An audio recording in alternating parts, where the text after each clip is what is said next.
A very good afternoon to everyone, and welcome to ChildLink's discussion program, where we discuss a number of social issues. This program this afternoon is possible because of our 1000 Boys initiative, which is funded by the Delegation of the European Union in Guyana. My name is Tiana Jordan, and I'll be your host this afternoon. I'm the Advocacy and Communications Officer here at ChildLink. This afternoon, we'll be discussing a very important topic with two young ladies.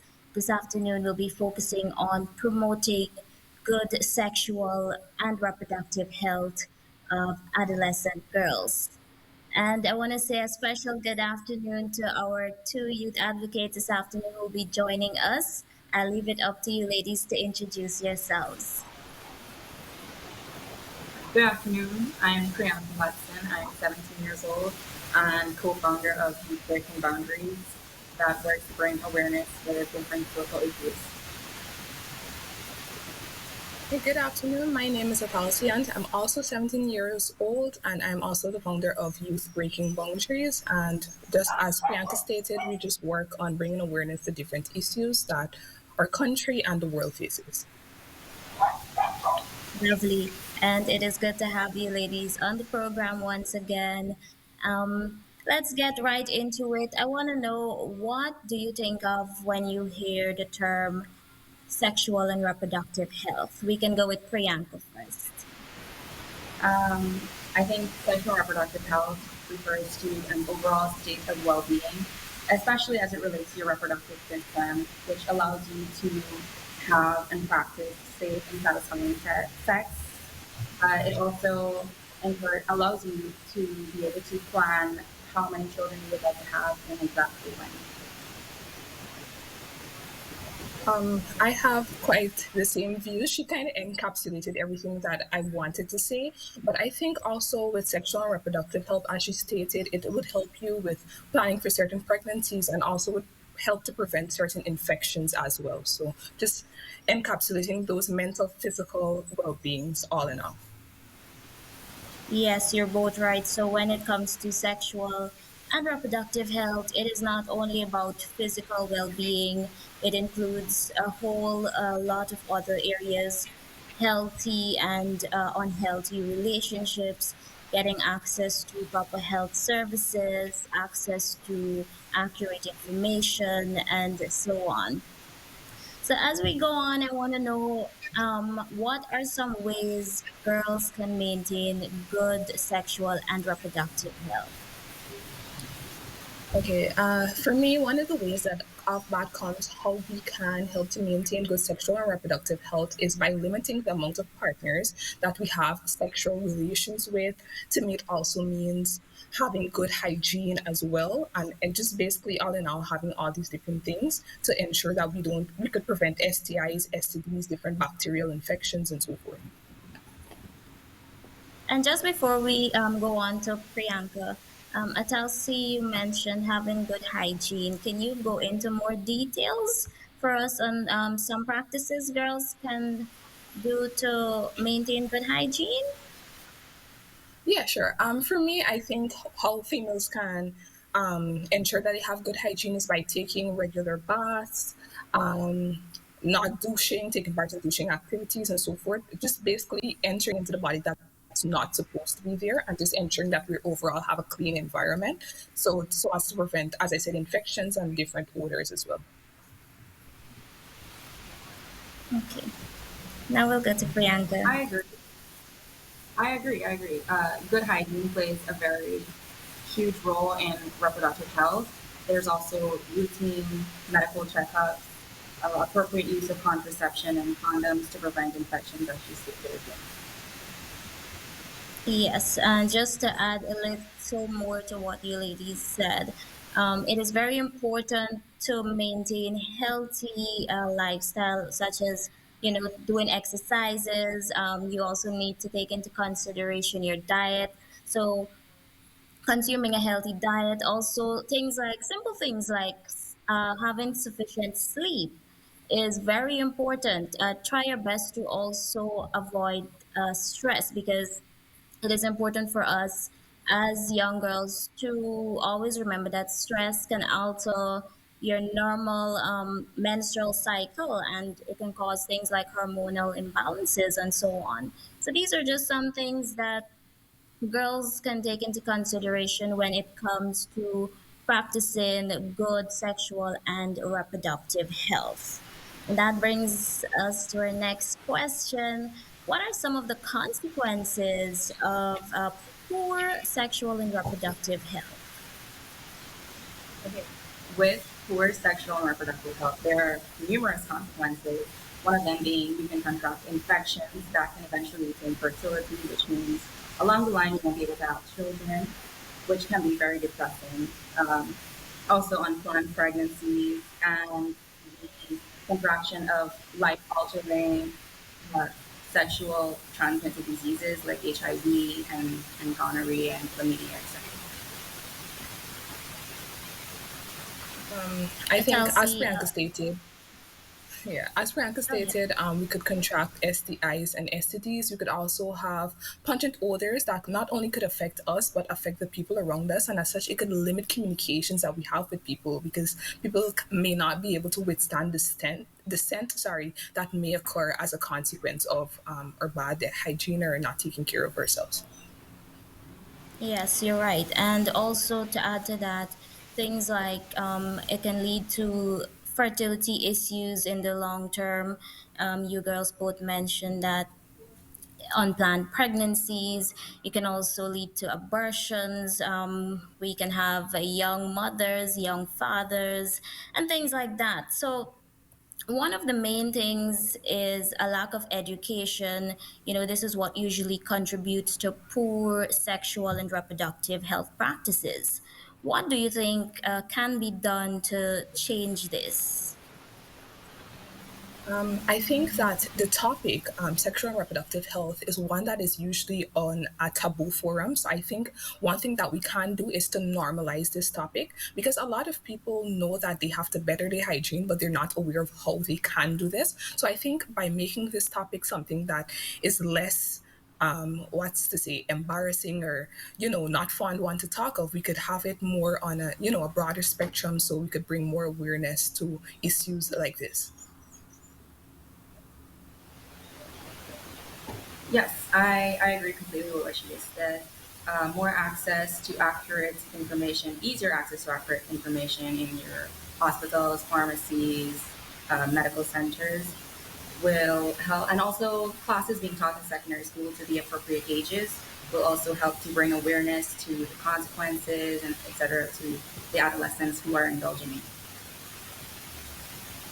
And as young girls or young women, what part do you think that you can continue to play in, bringing more awareness to this?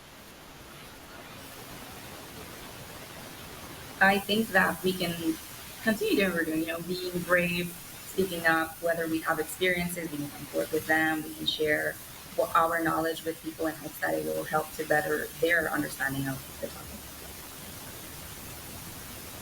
Yeah, as Priyanka stated, just share as much knowledge as we can. I mean, social media is a wide platform that we use on an everyday basis. So I think just using the platforms and the mediums that we have to share the little knowledge that we may have could overall help to better this recurring issue that we have on habitually.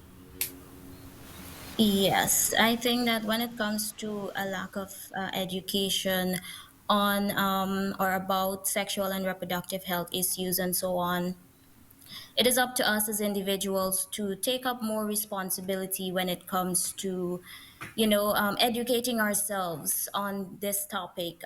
Yes, the schools also have a role to play when it comes to teaching these topics in schools, but we as individuals need to take it upon ourselves to go and do our research, learn all that we can so that we can in turn help others, help the young people to become more aware of the consequences of poor sexual and reproductive health practices and so on. And we also live in a society whereby when it comes to boys and men's interest in sexual and reproductive health in the topic in general. There's kind of like a lack thereof. I want to know what or how can we foster boys and men's interest and responsibility towards good sexual and reproductive health practices.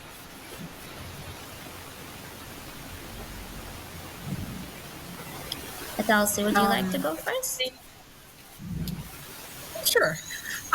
I think how we can foster good practices against male. I think it's common in our society to think that males should not smell as nicely as females. I know that kind of sounds maybe a bit offensive, but oftentimes it's all boys will smell like boys. Even in TV shows and movies, they characterize boys as having a pungent odor. So I think what we can do is remove this stigma that boys should smell this way. I know scientifically it's known that boys have more or produce more body odor, but I think that there's also things that boys can do. So I think by hosting maybe some sort of maybe camps, outreaches, not only specifically with hygiene, but we could incorporate that into into those different camps. And I think also maybe as you said, incorporate it into the syllabuses and stuff like that. So basically not only including females, you're saying that females alone need to have this specific entourage with them, but also males as well.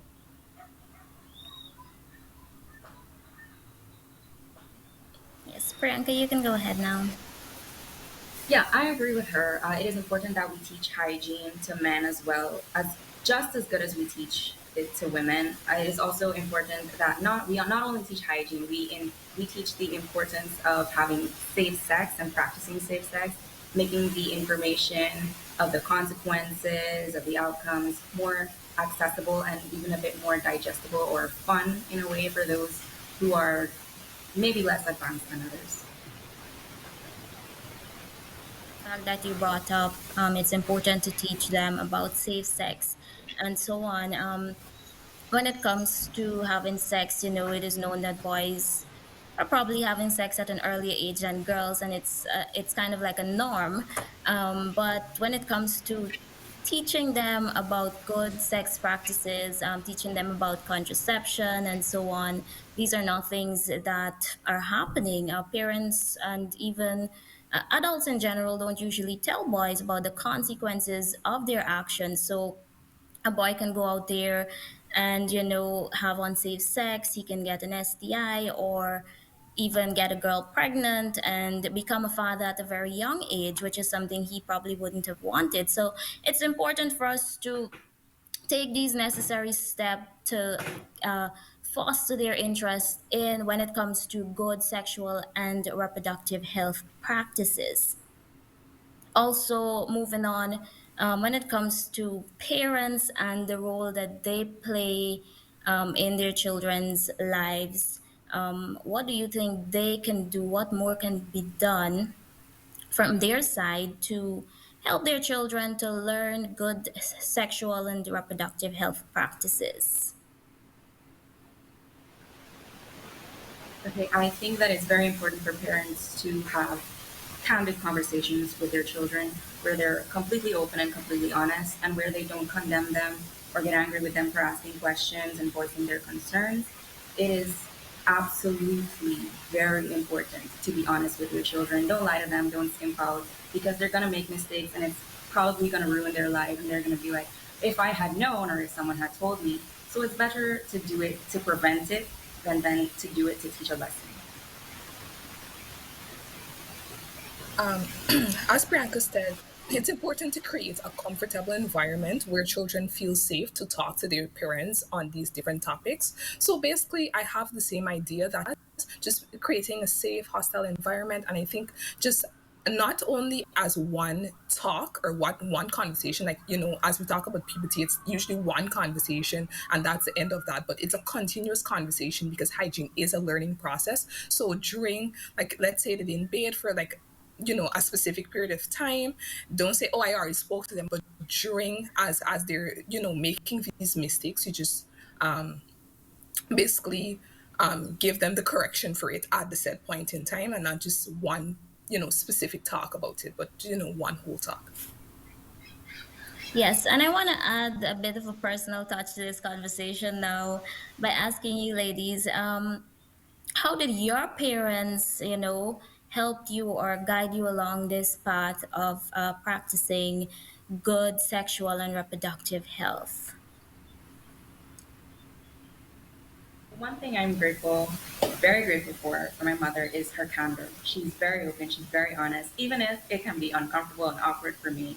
She doesn't shy away from topics as such because she wants to make sure that I don't grow up and make similar mistakes as she did or mistakes that she's seen people make or ruin my life. So she's very honest, she's very open. She doesn't get angry when I have questions, when I have concerns. If I did something and I come and I tell her, she's there to give me advice without getting angry or, as we say, jumping down my throat. So yeah, she's very open. I'm very thankful for her. What about you, Atalson? As like Priyanka, I was actually blessed with parents that were able to make me feel comfortable. Not only my mom, but also my father. He was there to make me not feel like if it's only a conversation that you could talk to fellow females about, but you could also talk with both male and female. So I'm very fortunate and I'm very grateful to have that. For me, as Priyanka stated, and I shared a similar experience. It's that I've always felt open with the topic. As I make a mistake, she's always there to ensure that she corrects me on it. And it's just something as I was going through these different bodily changes, she just taught me as I went along than one conversation. So that's why it for me, I see reproductive health as something that's a learning process because that's what she taught it as to me. And I hope that one day, maybe in the future, if I manage to have children, I'm able to share, that same morals and stuff that she passed on to me to them. It's good to hear the experiences of you ladies had with your parents, and I do hope that to persons listening this afternoon, that if they can be more open with their children and so on when it comes to topics like this.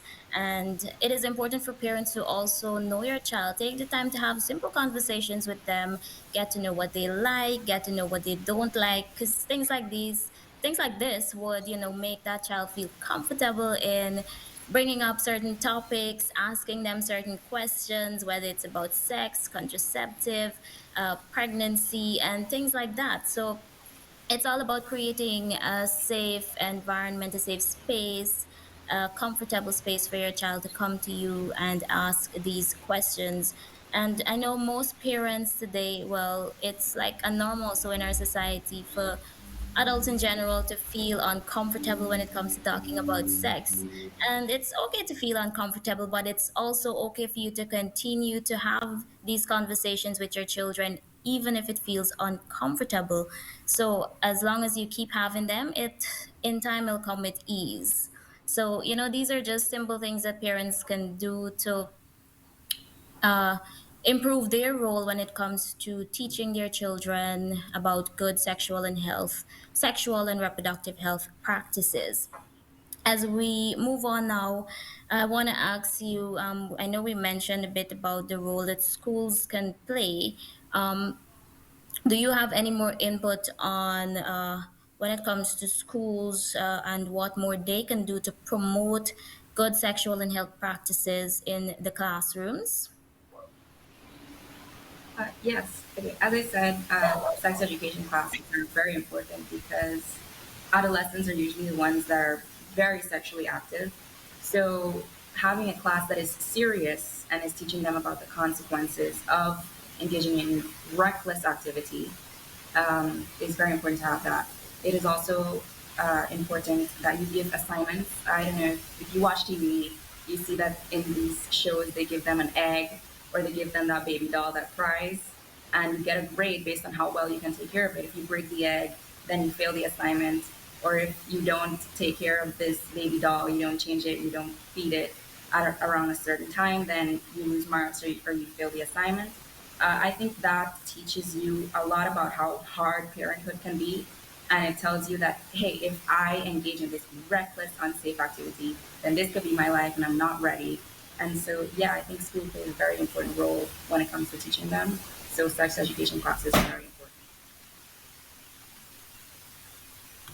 important. I also have a bit to add. I think, um, as I think, as Priyanka stated, sexual education classes are also important, but I think how schools can also incorporate it is making a safe and an open environment for us to talk about this. But I think it's also important for us to remember that sexual and reproductive health isn't solely based on the physical aspect, but it can affect you mentally when you don't understand these changes. So I think also, in addition to hosting campaigns, I think maybe having mental health days where, children can just have, maybe even if they don't stay home by themselves, they just host certain activities where we could be able not only to understand their bodies on a physical level, but a mental level, and also how it can affect us socially as well. Yes, indeed. I really liked how both of you, Priyanka, touched on the physical aspects and you mentioned the mental aspects. And these are things that schools are not doing. And I remember when I was going to school, they would have these classes, but it wouldn't be on a regular basis. And so when they do have them now, students would take it as a joke. So if the teacher brings up sex, students would laugh. So these are things that needs to be done on a regular basis. Um, as we move on, I'm really learning a lot from you ladies this afternoon.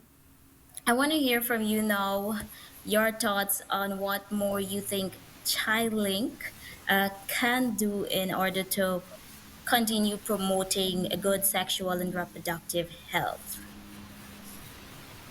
I think ChildLinK can have more public awareness campaigns. Well, they already have those, the walks, they're reaching out to people on the street, but not just that, or not just on TV, also going into schools and having these open conversations with these children so that you can let them know or bring awareness to the fact that this is a serious thing that needs to be taken very seriously.